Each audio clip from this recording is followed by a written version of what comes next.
It was 1891 and Mabel Suffield, a 21-year-old woman of English heritage, was leaving her hometown of Birmingham. Arthur Rural Tolkien was waiting for her in Cape Town, South Africa.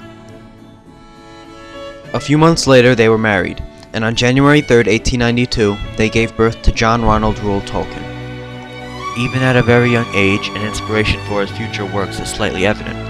When he was beginning to walk, Ronald was bitten by a tarantula and had a fear of spiders ever since. 2 years later, on February 17th, his brother Hilary Arthur Reuel Tolkien was born.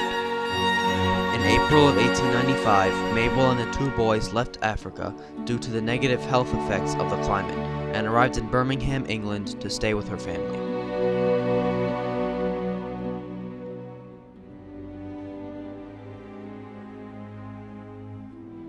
In 1896, Arthur contracted rheumatic fever and died.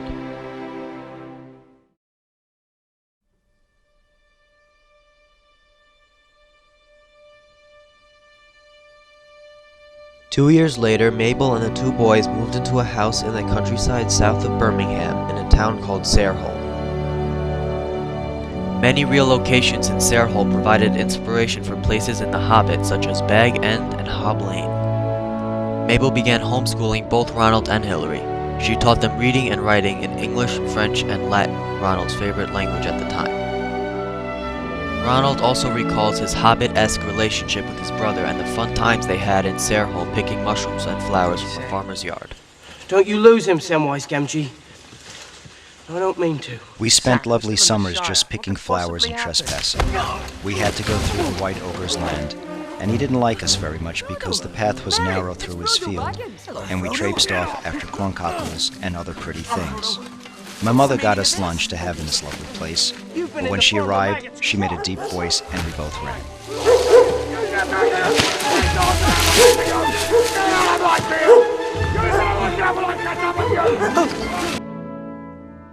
In 1903, Ronald received a scholarship to King Edward's School and returned there after having attended it once before. Perhaps ironically, Tolkien was not a fan of Shakespeare. I remember the bitter disappointment and disgust from school days with the shabby use made in Shakespeare of the coming of the great Birnam Wood to hide Dunsinane Hill. I longed to devise a setting by which the trees might really march to war.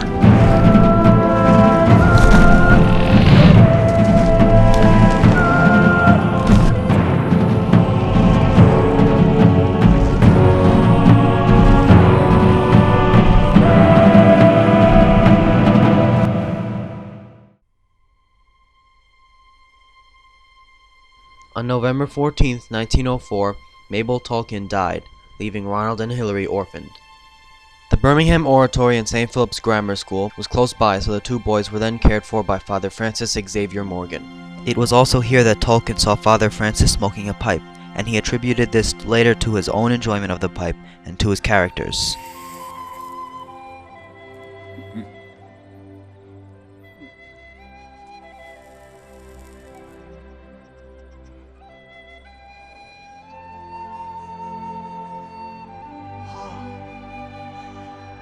Gandalf, my old friend, this will be a night to remember. Ronald's educational career continued to prosper as he enhanced his passion for language. His interest in linguistics led Tolkien to create his own languages in their entirety. In 1908 at the Oratory, Tolkien met a 19-year-old girl named Edith Brett who was an orphan as well. They formed a casual friendship, but it soon blossomed into romance. Father Francis, however, disapproved of Edith because he thought she was too old and a distraction for Tolkien and his work. Unfortunately, she moved away in 1910. As his academic life continued to progress, Ronald determined that if he was to attend a university, a scholarship was essential. He began to prepare for scholarship examinations. During this time period, Tolkien was distracted by hobbies of his such as rugby, delivering lectures, debating, and running a society he formed called the Tea Club. Over tea, they would discuss ancient languages, literature, and mythology, as well as music, current affairs, and art. He would consider his friends at the Tea Club a spark of inspiration to create the mythology of Middle-earth. A short time later, in the fall of 1911, Tolkien began his first term at Oxford's Exeter College. In 1913, at the age of 21, Tolkien tried to reunite himself with Edith Bratt. There was an issue though. Edith was engaged to another man named George Field. At this point, Ronald's mission was to go to Cheltenham and convince Edith to give up George and marry him, and that's exactly what he did. Ronald Tolkien and Edith Bratt became married on March 22, 1916. On June 6th, Tolkien arrived in France to fight in the Great War. Tolkien saw action and fought in the famous Battle of the Somme. Throughout his military campaign, he found time to work on languages and mythology, and also portions of the Silmarillion. Later on that year, he developed trench fever and was shipped back to England. In 1920, Ronald landed a job as an associate professor at the University of Leeds. At Leeds, Tolkien worked with E.V. Gordon and collaborated to compile a new edition of Sir Gawain and the Green Knight. This project was the first of many scholarly works done by Tolkien in the area of philology. Early in 1925 came word that the professorship of Anglo-Saxon at Oxford was shortly to fall vacant. Tolkien got the job. Back in Oxford, he acquired someone that would prove to be a very valuable ally and friend, Clive Staples Lewis. With Lewis, Tolkien formed two more organizations at Oxford. One was called the Inklings. Essentially, it was a literary society where members could come and read manuscripts and receive friendly criticism. Tolkien read unfinished versions of The Hobbit and The Lord of the Rings to the Inklings. In 1969, Ronald and Edith retired to Bournemouth. Edith soon became ill.